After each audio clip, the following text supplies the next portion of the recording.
జగన్మోహన్ రెడ్డి గారు ఈ పథకాన్ని అమలు చేస్తారు అని నమ్మి బాయ్ బాయ్ బాబు క్యాంపెయిన్లో నేను కూడా ప్రచారం చేయడం జరిగింది. కానీ జగన్మోహన్ రెడ్డి గారు ముఖ్యమంత్రి అయిన తర్వాత అమ్మఒడి పథకం కింద కేవలం ఒక బిడ్డకు మాత్రమే ఇవ్వడం జరిగింది.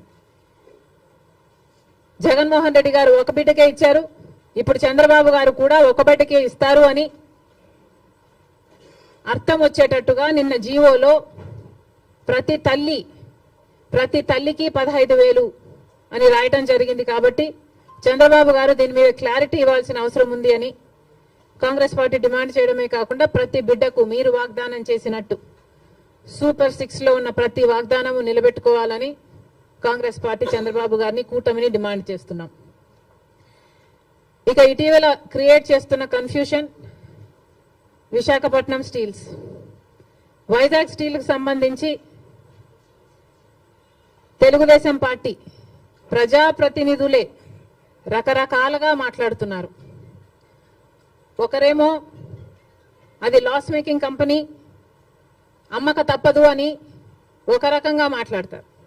ఇంకొకరేమో ప్రైవేటైజ్ చేయము అని మాట్లాడతారు.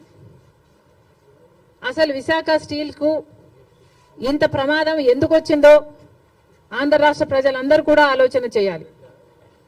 అధికారంలో ఉన్న బీజేపీ పార్టీ అయితేనేమి, ఇక్కడ అధికారంలో ఉన్న చంద్రబాబు గారు అయితేనేమి ఆలోచన చేయాలి. అసలు వైజాగ్ స్టీల్కి ఇంతవరకు క్యాప్టివ్ మైన్ అనేది లేకుండా పోయింది. రాజశేఖర రెడ్డి గారి హయాంలో రాజశేఖర రెడ్డి గారు వైజాగ్ స్టీల్కి ఒక క్యాప్టివ్ మైన్ ఉండాలి అనే ఉద్దేశంతో అనంతపూర్ దగ్గర ఒక మైన్ ఐడెంటిఫై చేయడమే కాకుండా ట్రైపార్టీ అగ్రిమెంట్ స్థాయి వరకు కూడా క్యాప్టివ్ మైన్ కోసం ప్రయత్నం చేయడం జరిగింది. తర్వాత వచ్చిన ముఖ్యమంత్రులు ఎవరు పల్లి పట్టించుకోవడం మనం చూడలేదు.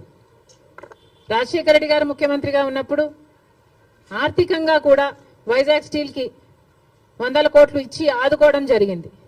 మరి ఆ తర్వాత ఏ ముఖ్యమంత్రులు వైజాగ్ స్టీల్ గురించి పట్టించుకోవడం చూడలేదు. ఎందుకు అని అడుగుతున్నాం. ఇప్పుడు మాట్లాడుతున్న తెలుగుదేశం వాళ్ళు చెప్తున్న మాటలు మేము మోడీతో మాట్లాడతాం, ఒప్పిస్తాం అన్నట్లుగా మాట్లాడుతున్నారు. అంటే మోడీ ఒప్పుకోకపోతే వైజాగ్ స్టీల్ ప్రైవేటైజ్ చేస్తారా?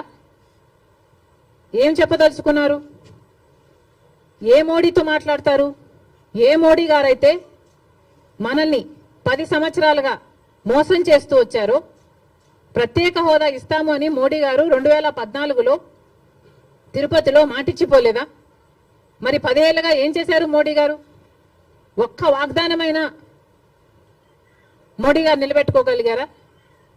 ప్రత్యేక హోదా అయితేనేమి, పోలవరం అయితేనేమి, కడప స్టీల్ ఫ్యాక్టరీ అయితేనేమి, పోర్ట్లు అయితేనేమి, ఇలాంటి ఒక్కటంటే ఒక్కటి కూడా, రాజధాని విషయం అయితేనేమి ఒక్కటి కూడా మోడీ గారు మాట నిలబెట్టుకోలేదు. మరి అదే మోడీ గారి మీద మళ్ళా మాకు